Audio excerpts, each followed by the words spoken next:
Nithyananda Paramashivoham Om Nithyananda Paramashivoham Om Nithyananda Paramashivoham Om Nithyananda Paramashivoham Om Nithyananda Paramashivoham Om Nithyananda Paramashivoham Om Nithyananda Paramashivoham Om Please relax. Nithyananda Paramashivoham Yes, all of you can slowly, very slowly, please open your eyes. Nithyananda Paramashivoham Om Nithyananda Paramashivoham Today, all of us, for every one of us, we are on the 21st day of Paramashivoham, and very, very soon, we're all going to be receiving the darshan, live darshan of Kalyana Sundaramurti and our beloved Swamiji.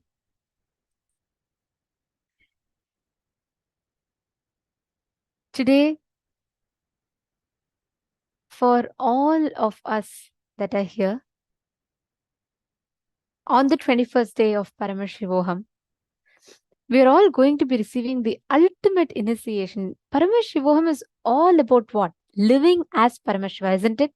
So, end of the day, living Paramashiva is Swamiji. Like Swamiji is that embodied form of Paramashiva walking and living amongst us. So, being Swamiji is the essence of Paramashivoham. Being in oneness with Swamiji, becoming that manifestation, consciously manifesting Swamiji is the essence of Paramashivoham. And that is what all of us are going to be focusing on or understanding today. And very, very shortly, we're all going to be receiving the darshan. We're all going to be having the Bhava Samadhi darshan of Kalyana Sundaramurti and Swamiji Nithyananda Paramashivam Murti form of Paramashiva. So we're all going to be initiated into the essence of what Paramashivoham is. Manifesting the Ananta Kalyana Gunas of Paramashiva means manifesting all the auspicious qualities, auspicious components of Paramashiva. We will be learning about this through the day as well. Today is the day where all of us are going to be enjoying, experiencing the most auspicious darshan, because this is like Swamiji as Swamiji, the Purnavatara of Paramashiva that we all are going to be experiencing. And today we are going to be having the coronation ceremony happening. At that time, all of us are going to be literally witnessing the royal coronation happening and the auspicious components of Bhagavan Kalyana Sundaramurti, the form of Paramashiva, whose darshan all of us are going to be experiencing, will just start manifesting in each one of us. And I know we are very, very delighted. Actually, anyone who wants to experience fulfillment in your life, like you have, and especially with your relationships, you can get them and settle down. Today, the darshan is going to start in a few more minutes. Very shortly, the darshan is going to start. You can get your husband or wife or even your mother, father, with whoever you want to deepen your relationship. You can get them and settle down. Take a few minutes and invite them to join the darshan right now. This space is so auspicious. Just like sitting and witnessing the ritual, being part of the rituals that are going to be happening. Already grand rituals are happening in the Kailasa temples across the globe. And we are going to be witnessing the live darshan very shortly. So you can go and invite any of your family members, especially your husband or your wife, to be with you right now to experience this darshan, because this darshan will deepen the space of completion that you have with your spouse, and it will start manifesting the Ananta Kalyana Gunas of Paramashiva. So beautifully, you will start manifesting the auspicious qualities, the eternal qualities of Paramashiva within you. So you can take a few minutes and quickly invite them. This form is very, very significant as Paramashiva comes down as Somasundareshwara. So just to make like a gist of what it is exactly, we'll take you all through a very quick story, but very, very shortly, in just a few minutes, we are going to be receiving the darshan of Swamiji. So please do not miss. We are going to have a very special coronation celebration. So please, let's all get ready to see the Pattabhishekam, the coronation of Paramashiva. Swamiji himself will be getting the coronation. He'll be receiving the coronation and accepting the whole thing. So I request every one of you to please gather your friends, family members, all of them for witnessing this most beautiful celebration of the coronation of Sundareshwara Paramashiva. So this is a very beautiful story in itself, the happening, the Leela. This goes way back to the around 3138 BCE, like way back, right? And Pandyas were one of the longest ruling dynasty of the modern day history. To this day, the Pandyan civilization was one of the longest ruling civilizations of the not just Hindu history, the entire world history. So Pandyas itself means old, ancient, and it is in this Pandyan dynasty that a great king is born, Malayadwaja Pandyan. And it's a very, very beautiful story. And this goes back to the Sangam literature, which is one of the ancient basis of the modern literature and language, which is the ancient basis of even the Tamil literature, goes back to these Sangam literature time period. And it was in this time that Malayadwaja Pandyan was born. And he goes on to, he even participates in the Mahabharata war in the, in the due time course. He also participates in the Mahabharata war. And even Malayadwaja Pandyan is even a contemporary of Bhagavan Sri Krishna. So it is in that time period. And what happens is to Malayadwaja Pandyan, Malayadwaja Pandyan and Devi Kanchanamala, the couple, are childless for a long period of time. And they pray to Paramashiva and they pray to Devi Parashakti. They perform the Putra Kameshti Yajna. And Devi, pleased with their performance, their Yajna, she herself blesses them and tells she will be born as their own child. This also has another, a little bit of a history to it, that Devi Kanchanamala actually in her previous birth had performed, was a very great devotee of Devi, and she had performed intense penance to receive Devi herself as her child.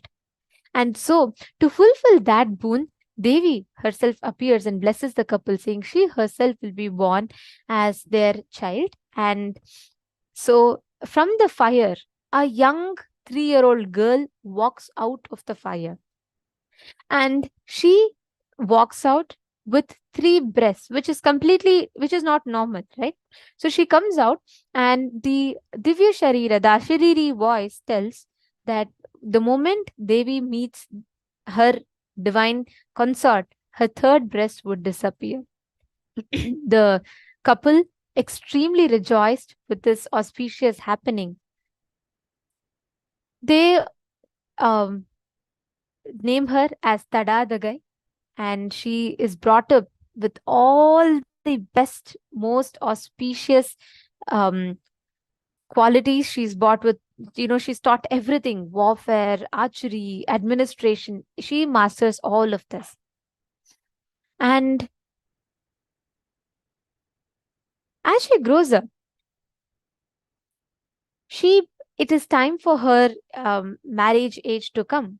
And the couple are looking for, finding the best groom, because she grew up learning all the martial arts and she became a fine warrior who excelled particularly in archery, sword fighting. She also mastered all the 64 arts, including music and arts, dance, Vedas, Shastras. And she grew up to become an able, wise, and a just administrator. And Malayadwaja Pandyan, at this point in time, he fights from the Pandavas' side during the Kurukshetra war, during the battle. And Malayadwaja, actually, even during the battle, it is recorded in the Mahabharata, in the Drona Parva, in the 23rd chapter. It is recorded that Malayadwaja Pandyan directly fights against the Dronacharya, the teacher of both the Pandavas and Kauravas. And Malayadwaja goes on further to take on Drona's son Ashwathama, and that is in that battle he gets killed, as per the Mahabharata. And after the death of her father, Princess Tattadagai, Meenakshi, ascends the throne, and she takes the oath as the queen of Madurai. And before this, just before Malayadwaja Pandyan goes on to the war, he is looking for a suitable groom for Devi Meenakshi. Meenakshi goes on to conquer every world, not just Bhuloka.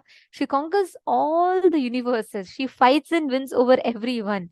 And there is nothing left to conquer. The moment people have the darshan of Devi Meenakshi, they surrender their kingdoms to her, because she leads the whole civilization towards enlightenment. Finally, the only place remaining to be conquered, naturally, is Kailasa. Devi Meenakshi goes on to march even towards Kailasa, to conquer Kailasa. And the moment all the Bhutaganas, everyone see Devi Meenakshi, it is so beautifully described that they fail to fight her. They cannot fight her.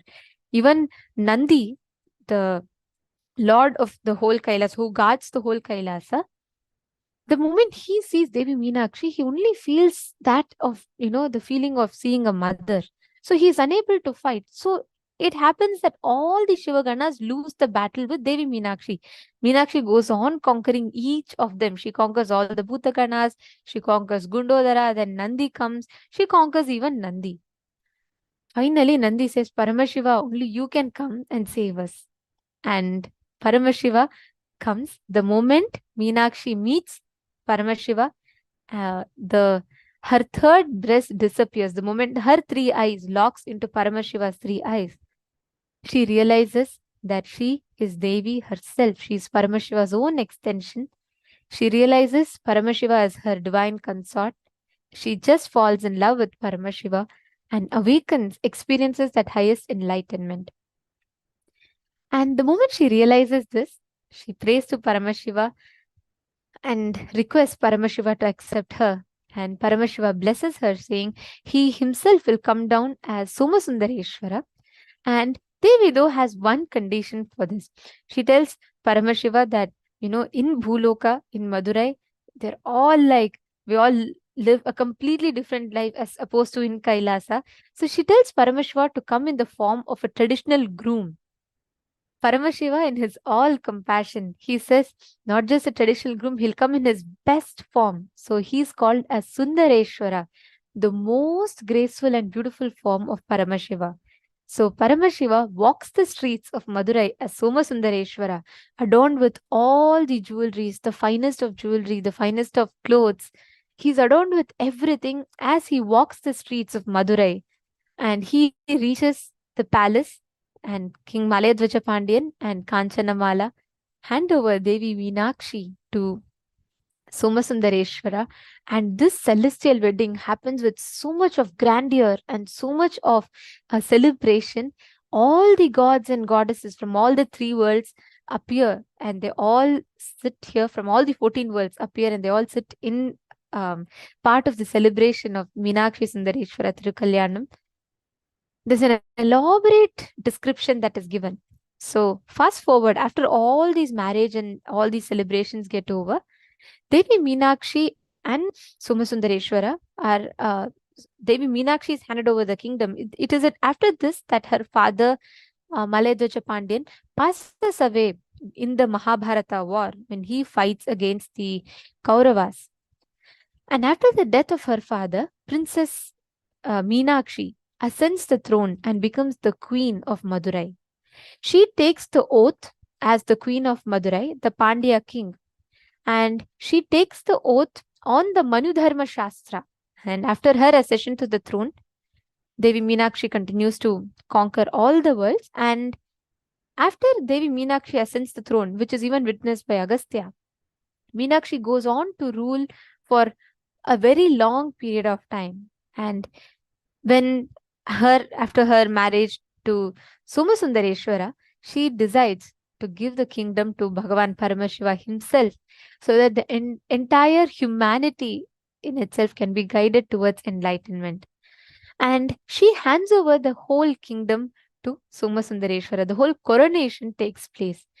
Today is the exact day, exact alignment of the stars, exact Hindu, as per the Hindu calendar. It is exactly on this day, around thousands of years before, that the coronation of Somasundareshwara takes place. And this happens at around 3300 BCE. And it is on this day that Bhagavan Sundareshwara ascends the throne of Madurai. He sits in the Madurai Sarvagnya Pita, and he ascends the throne, starting to rule the entire kingdom of Madurai, guiding all of them into enlightenment, fostering a beautiful civilization that would walk on to become the golden age of the entire human civilization in itself. He ascends the Kailaso Nata Shyamala Pita Sarvagnya Pitam. Means Kailaso Nata means Kailasa Unnata, the best of Kailasas is the Madurai Kailasa. And Paramashiva ascends the throne as the king of Kailaso Nata Shyamala Pita Sarvagnya Pitam. Today, this very happening takes place, and the Madurai temple celebrates the coronation of Paramashiva. And the Madurai temple will be performing the coronation, and exactly at that same point in time, Swamiji himself will be accepting all the coronation offering that is made today, and we will be seeing the live Kailasas from around the globe will be performing the coronation to Swamiji. Today, thousands of years later, Meenakshi and Sundareshwara themselves have descended in their embodied form as our beloved Swamiji, the Supreme Pontiff of Hinduism. And Swamiji will be accepting the coronation, which we're all about to witness very, very shortly.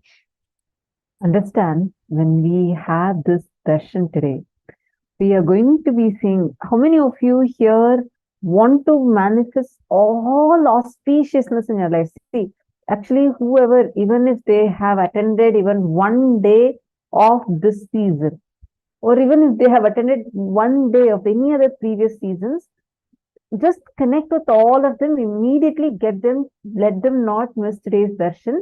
Because today, when you are having the darshan of Swamiji in this format, Kalyana Sundara Murti and our beloved Swamiji, it will actually, you'll see in a very, very, very beautiful way.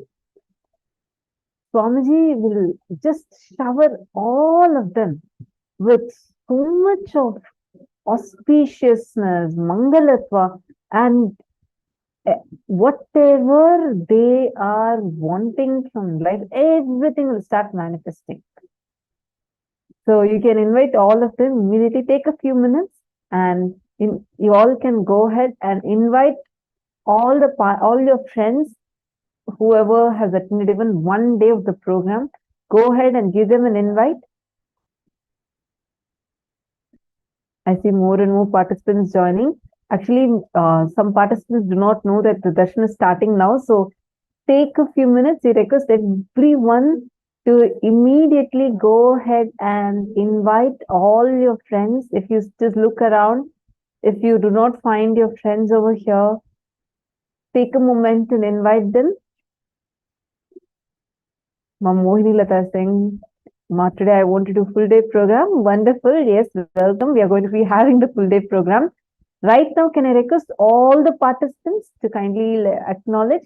If you can take a quick few minutes and go ahead and invite the people, the participants that are not here with us today. See, one very important thing is the Nayana Diksha that happens during this time. See, this is not just Swamiji coming with that. See, Swamiji radiating this and blessing all of us is one. On the other hand, we are going to be having the cosmic alignment, and the Madurai temple will also be celebrating this festival. So it's a very, very, very grand happening. I request all of you to take a quick few minutes, invite everyone and let them not miss today. Okay, I already see some of you calling. Great. Now it's time we all get ready for the darshan.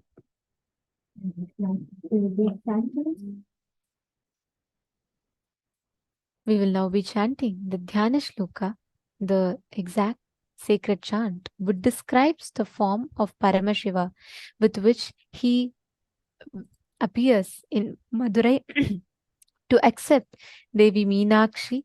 And we are all going to be now chanting the Dhyana Shloka, meditating on that form of Paramashiva.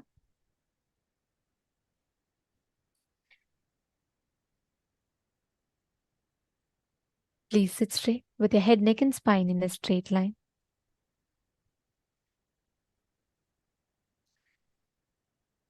Sinduraparam trinetram yugabhuja sahitam harakeyurabhusham divyairvastrairvritangam varasamuchitalasad veshayuktam shubhangam Vande Kalyanamurtim Karatalakamale Devi Hastam Tathanam Haste Tankam Mrigam Chatatamavadharam Bhaddhagandendu Chudam.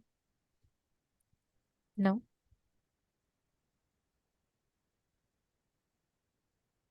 let us all get ready to receive the darshan. Please chant the Mahavakya. Let us get ready to receive, witness the cosmic celebration of Meenakshi Sundareshwara Tirukalyanam. Please sit straight with your head, neck and spine in a straight line. Chant the Mahavakya.